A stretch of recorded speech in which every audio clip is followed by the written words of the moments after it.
was overwhelmed when her name was called out.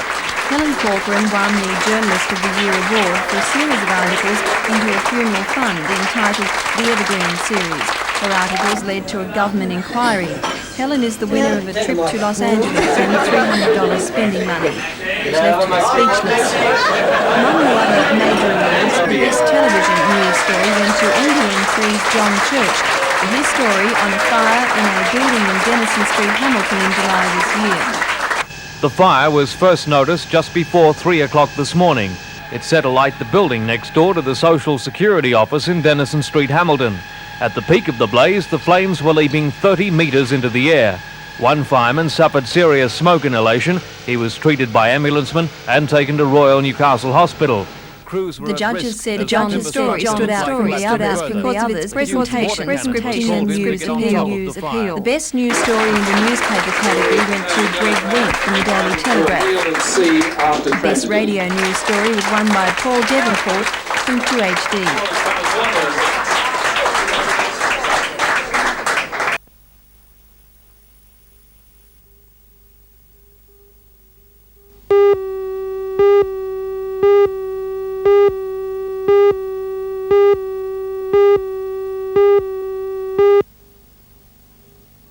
And the company is confident its success will help push Hunter Valley wines over. And the company is confident its success will help push Hunter Valley wine. 2 gold medals for its 1978 bin 444 Cabernet Sauvignon and the 1976 bin 555 Burgundy. These 2 were out of only 56 of the 815 wines entered that struck gold at the show. Wyndham Estate also won 6 silver and 7 bronze medals.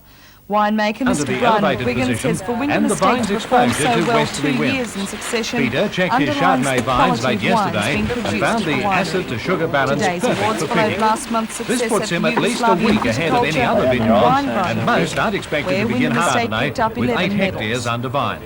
Yearly production is up to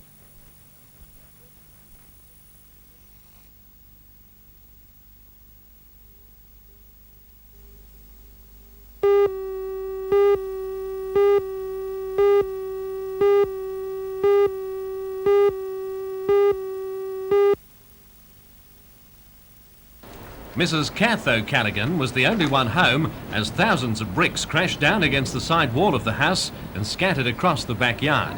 The impact caused a wide depression in the timber weatherboard wall of a rear lounge room where her son Alan would have been had he not been kept in late at school. On the way, the bricks destroyed a transportable workman's toilet and ripped down a paling fence which had divided the 2 properties. No one was on the building site at the time of the incident, but young Alan O'Callaghan said the bricks in the section of wall which collapsed had been laid over the long weekend. Another tall portion of brickwork stands towering above the O'Callaghan house, but it shows no signs of moving. Late today, the police and the O'Callaghans were trying to contact the building company involved in the construction of the flats.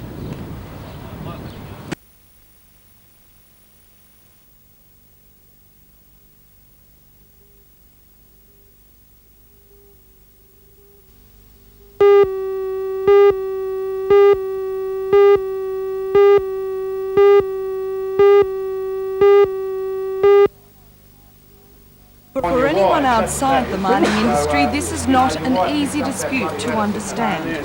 On the face of it, it seems simply that the miners, Wombo miners, now getting a weekly bonus of around $80, want the chance to earn about $45 a week more. But clearly, for the miners to strike for 5 weeks and continue to stay out, there is a lot more to it than that. At yesterday's meeting, the general manager of Wombo, Mr. Colin Randall, put his company's case saying it had no more to give. But the Wombo miners, who earlier this year relinquished a $200 over-award payment to save jobs, say they won't give either. They point to the fact that Wombo is one of the most productive underground mines in the state. When it came to the vote to stay out, there was no doubting the strikers' determination. They now plan to approach other pits to ask for financial support to help them stay out.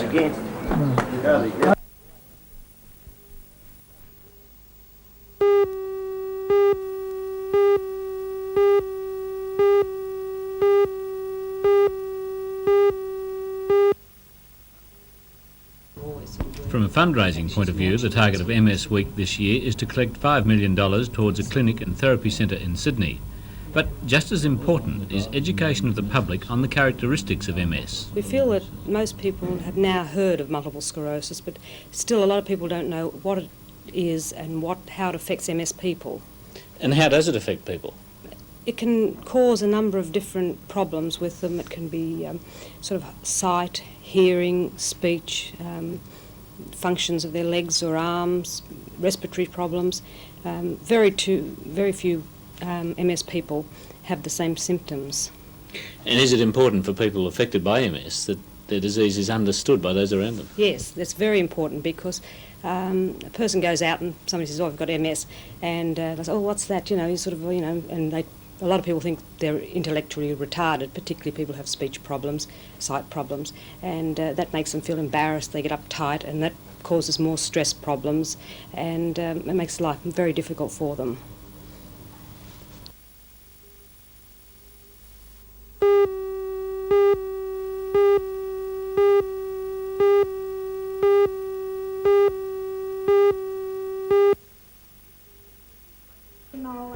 The continued rain in the afternoon didn't give the professionals a chance to have one last look at the course before tomorrow's first round.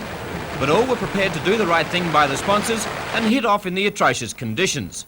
Stuart Ginn, the flamboyant Tasmanian, led his group off the 10th tee, while Newcastle pro Bob Shaw rifled a shot from the first. Other top golfers in the field for tomorrow that did start today were the visiting Americans Ed Sneed and Buddy Gardner. Bob Shearer, Ian Stanley and Wayne Grady all started from the first, but were soon driven back to the clubhouse by the rain. Two notable Australian sportsmen from other fields also took part. Famous cricketer Richie Benaud, a top golfer in his own right, and Ray Ruffles, former Davis Cup player and now head of the Institute of Sport tennis section, teed up from the first. Of the pros to complete their rounds, only 3 broke par. Veteran New Zealander Walter Godfrey blitzed the course in conditions with a 5 under par 67. Ian Baker Finch had a 70, while Queenslander Jeff Senior, runner-up in this year's Lake Macquarie Amateur Championship, fired an even par 72. The first group tees off at 7:30 tomorrow morning.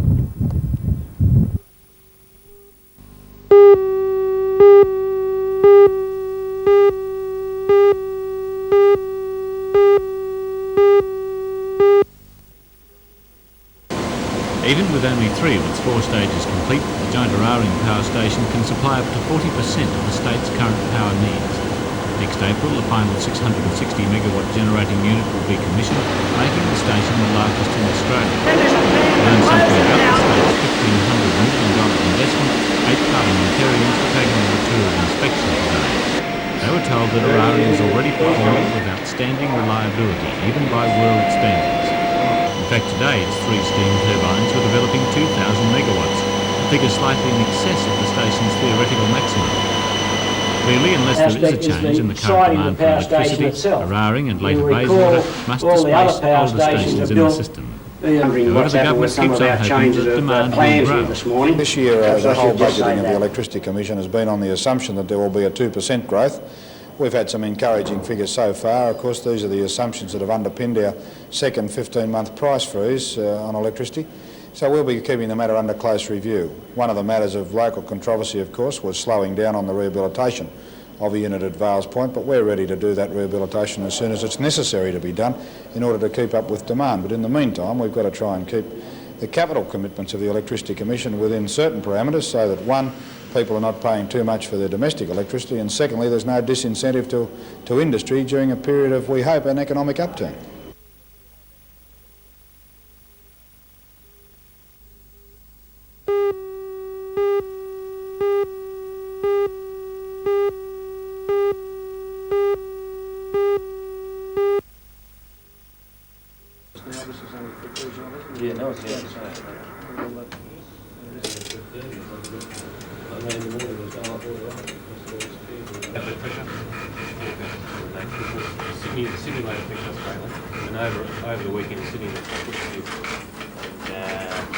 Firstly, they can't because the legislation says they can't. We're obliged to keep them on.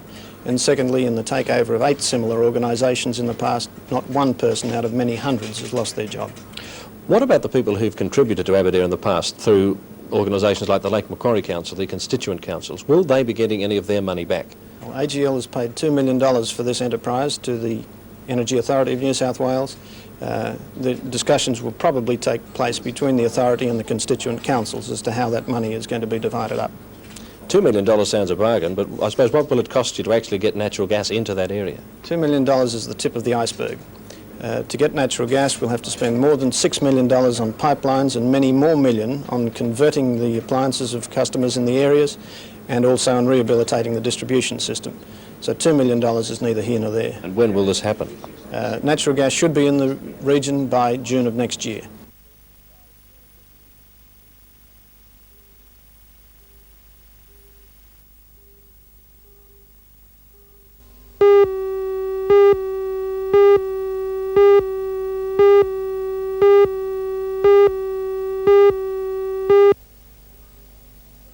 The staff say that the welfare and rehabilitation of the aged is being pushed to one side in the Royals' cost-cutting proposals.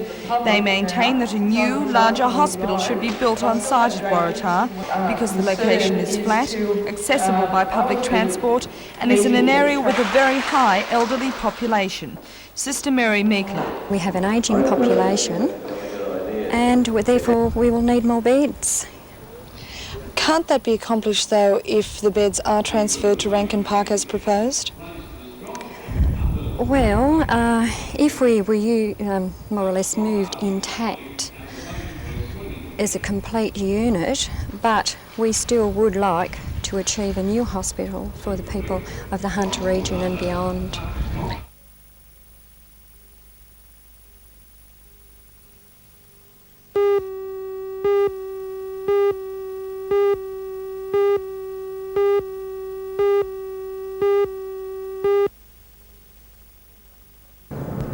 Queensland's Aussie Moore set the pace for the day with a fine round of 68, 4 under par, to take his 36-hole total to 141, 3 under par. He went out today in 35 and returned in 33. But his lead didn't last long as one of the overnight leaders, David Saunders from Sydney, improved on yesterday's fine 71 to card a 3 under 69, and that makes him 4 under for the tournament. Colin Bishop, who along with Bob Shearer and Saunders led after the first round, had a chance to grab the outright lead, but faltered on 17 and 18 to go back to 3 under par after 36 holes. It was a day of subpar rounds, and for Ian Stanley, it could have been a great day, except for these 2 putts on 7. Stanley finished the day with an even par 72 to remain 6 over. American Ed Sneed also had a par round today and remains in touch with the leaders 6 off the pace. New Zealander Alex Bonington looked like giving everyone something to chase when he turned 4 under par with a sizzling 32, but dropped shots on 10, 11 and 12, and that saw the Kiwi falter to go 1 under with 6 to play. Shearer was having a mixed round of birdies and bogeys, and late in the afternoon was square with a card after being 1 under overnight.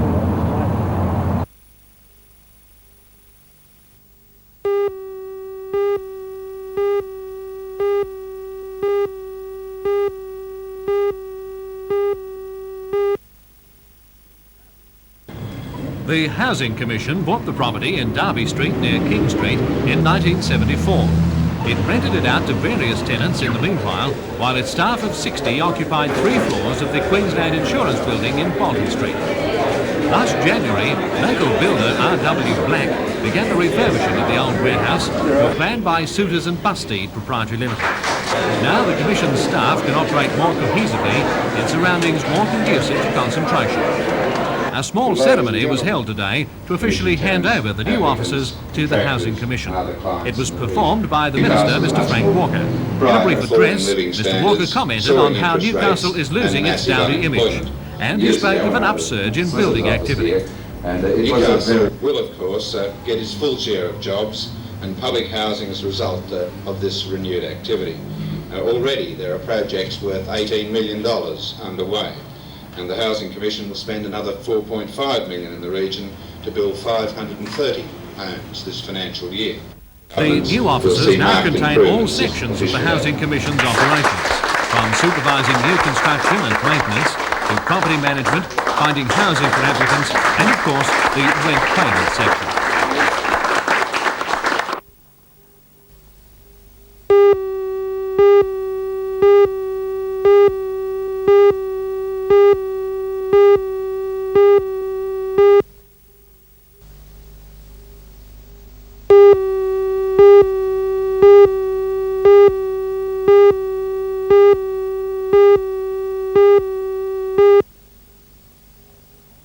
end in control of the council. Alderman Albert Henderson is stepping down as chairman of the Shortland County Council next month through no decision of his own. He did not have the numbers last night to be reappointed as one of Newcastle's delegates to the Shortland County Council. And he's not surprised. Oh, no, I accepted, Robin, because the citizens group got control of the council in the election, and you must be prepared to accept the decision of the people. They voted the citizens group in control of the council, and then they had their right to pick their committees. And no, I have no regrets or not upset about it all. But there is a lot of experience Henderson is not the only independent alderman to lose his position on the Shortland County Council. A lot of experience lost on the Shortland County, not only by myself, but with the old Alderman Bell and others also, but that's part of the system and part of life. Yes.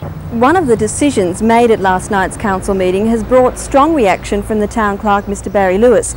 He's against the decision to make policy and priority committee meetings open to the public. He believes some issues, including industrial and financial matters, should be kept confidential during discussion, and while the council is formulating a policy.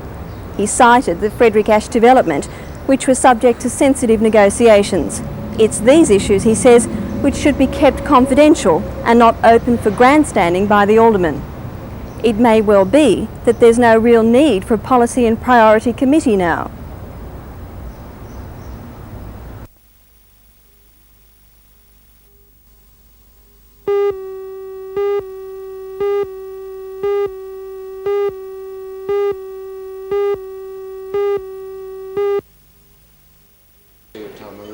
Professor Kelman says his first priority is to gain the confidence of the industries, to prove to them that he is not a threat. Well, I think there's a need to know how much occupational disease there is in the Hunter region, and in general terms I shall be trying to answer this question. Do you think it is a serious problem here? I don't know. I would suspect that there must be quite a lot of occupational disease in the Hunter region. There's a lot of heavy industry here. Experience shows that heavy industry does tend to be associated with occupational diseases, but I shan't know until I've had a look. Often unions have used this type of medical research as a weapon against their employers. Who will you be working for, the management or the unions? Well, that's an interesting point actually, because I've decided on a policy that if I discuss my results, I don't discuss it with one party or another, I discuss it in a tripartite forum. I think this is essential really to retain my academic credibility.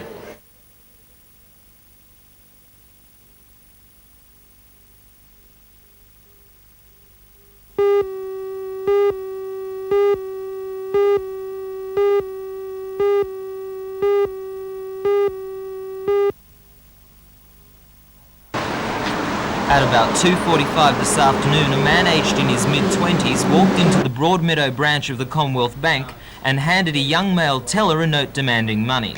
Police say the man produced a small revolver, and after the bag was filled with about $3,000 in cash, he left by the front door and was last seen on foot. There were 2 other staff members, but no customers in the bank at the time. The bandit is described by police as being about 180 centimetres tall, with dark brown hair, wearing a brown wind cheater and blue jeans. He has some light acne scarring on his cheeks. Shortly after the hold-up, film from a security monitor was removed for analysis.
revealed on the surface for compatibility trials, Newstand's new longwall mining installation will have cost $10 million by the time it's in action.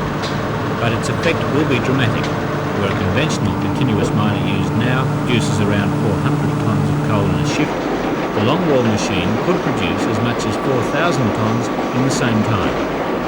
Made by the British company Doughty, this longwall is the first due to be installed in the Hunter area by Elcom and is the most powerful currently available. Newstand supplies a Rowing power station and with the present glut of coal there's no hurry to install the longwall. But when it is set up underground over the next few months, the machine will cut a 200-metre wide swath through the coal seam, leaving the roof to collapse behind it as it moves forward. 5 northern mines either have or will have longwall mining in operation by the end of the year, and industry experts say, in the long term, it's hard to imagine underground mining continuing any other way.